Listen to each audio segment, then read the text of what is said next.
Assalamualaikum warahmatullahi wabarakatuh. Perkenalkan, nama saya Andika Aditya Warman dari kelas 11 IPS 1. Di video ini, saya akan menceritakan prinsip dan praktik ekonomi Islam. Manusia merupakan makhluk sosial yang saling membutuhkan satu sama lain, termasuk dalam upaya memenuhi kebutuhan hidupnya. Interaksi yang dapat dilakukan dalam upaya memenuhi kebutuhan hidup, misalnya jual beli, pinjam meminjam, sewa menyewa, dan interaksi lainnya. Islam adalah agama yang sempurna. Islam tidak hanya mengatur interaksi antara manusia dengan Tuhannya saja, yaitu ibadah dan akidah, melainkan Islam juga mengatur interaksi antar manusia, yaitu masalah muamalah. Apakah kalian tahu apa itu muamalah? Secara bahasa, muamalah berasal dari kata amalah, yang berarti saling berbuat atau saling bertindak. Selain itu, secara istilah, muamalah diartikan sebagai hubungan antar sesama manusia. Setelah kalian mengetahui apa itu muamalah, selanjutnya adalah macam-macam muamalah. 1. Jual beli. Jual beli artinya menjual, mengganti, atau menukar sesuatu dengan sesuatu yang lain. Sedangkan dalam fikih muamalah, jual beli adalah tukar menukar harta dengan harta yang lain dalam bentuk pemindahan milik dan kepemilikan dengan cara tertentu yang bermanfaat. Dalam melakukan transaksi jual beli, terdapat syarat-syarat jual beli. Syarat-syarat jual beli tersebut terbagi menjadi dua. Yang pertama, syarat penjual dan pembeli. Di antara syarat penjual dan pembeli yang harus dipenuhi yaitu: 1.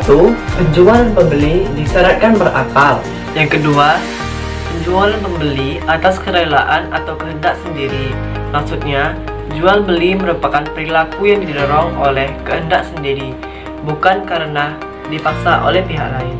Ketiga, keadaan penjual dan pembeli bukanlah orang yang boros atau kurang pengetahuan dalam hal transaksi jual beli. Keempat, telah mencapai usia balik. Syarat-syarat jual beli yang kedua yaitu syarat-syarat barang dan harga. Syarat-syarat barang dan harga yang harus diperhatikan dalam jual beli yaitu: 1. Barang yang diperjualkan bukan termasuk barang haram dan najis.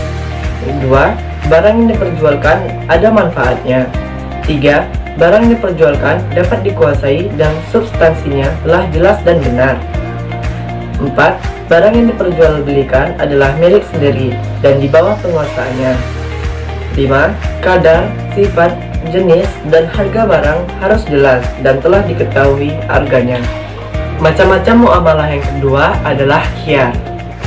Dalam transaksi juga dikenal dengan adanya khiyar.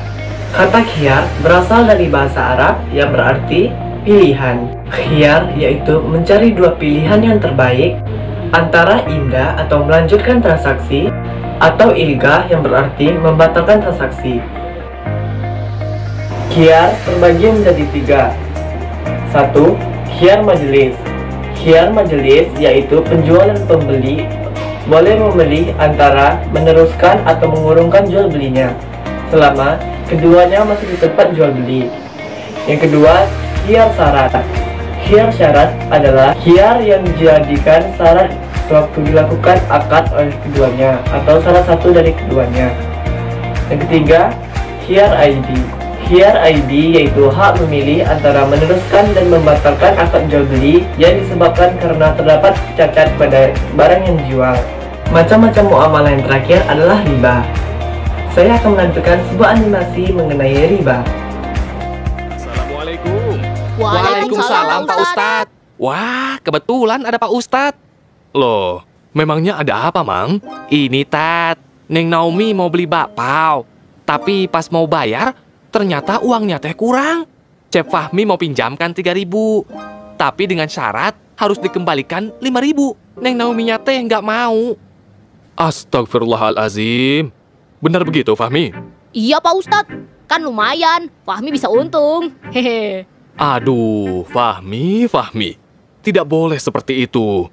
Jika kita meminjamkan uang sebesar 3.000, maka yang harus kita terima kembali adalah 3.000. Tidak kurang dan tidak lebih. Tuh, Fahmi. Tidak boleh seperti itu, tahu? Loh, memangnya kenapa, Pak Ustadz? Apabila hutang 3.000 dikembalikan 5.000, maka tambahan 2.000 itu disebut riba. Dalam agama kita, riba itu merupakan hal yang sangat dibenci oleh Allah Subhanahu wa Ta'ala. Waduh, berarti apa yang Fahmi lakukan tadi harus dihindari ya Pak Ustadz? Betul. Orang yang berhutang berarti dia sedang membutuhkan bantuan kita. Karena itu, kita tidak boleh memberatkannya dengan hutang yang ditambah jumlahnya. Nanti Allah bisa tidak cinta lagi terhadap kita. Astagfirullahaladzim. Hampir saja Allah marah sama Fahmi. Kalau begitu, ini uangnya Naomi. Kamu tidak usah kembalikan. Wah, beneran nih. Nah, kalau itu namanya sedekah. Allah Subhanahu wa Ta'ala sangat suka dengan orang yang bersedekah. Hehe, Fahmi gitulah. Ya udah, makasih ya Fahmi. Tapi nanti aku tetap kembaliin uang kamu. Karena aku kan cuma pinjam.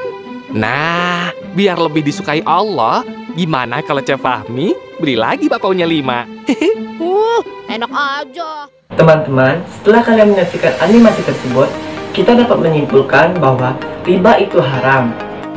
Riba adalah penetapan bunga atau penambahan jumlah pinjaman saat pengembalian berdasarkan persentase dari jumlah pinjaman pokok yang dibebankan kepada peminjam. Selain muamalah yang telah saya jelaskan tadi, terdapat syirkah. Syirkah yaitu akad atau dalam bentuk kerjasama, baik dalam bidang modal atau jasa, antara sesama pemilik modal atau jasa.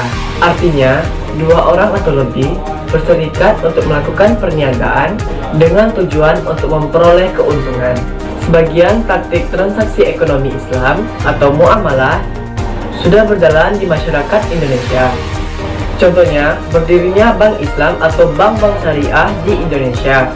Contohnya, berdirinya Bank Islam atau Bank-Bank Syariah di Indonesia. Bank Syariah ialah bank yang menjalankan operasinya berdasarkan syariat Islam. Nah, setelah kalian menonton video ini, kalian menjadi tahu apa itu prinsip dan praktik ekonomi Islam. Sekian dari video saya mengenai prinsip dan praktik ekonomi Islam. Bila terdapat kekurangan, saya mohon maaf. Kepada Allah saya mohon ampun. Wabillahi taufiq wal hidayah. Wassalamualaikum warahmatullahi wabarakatuh.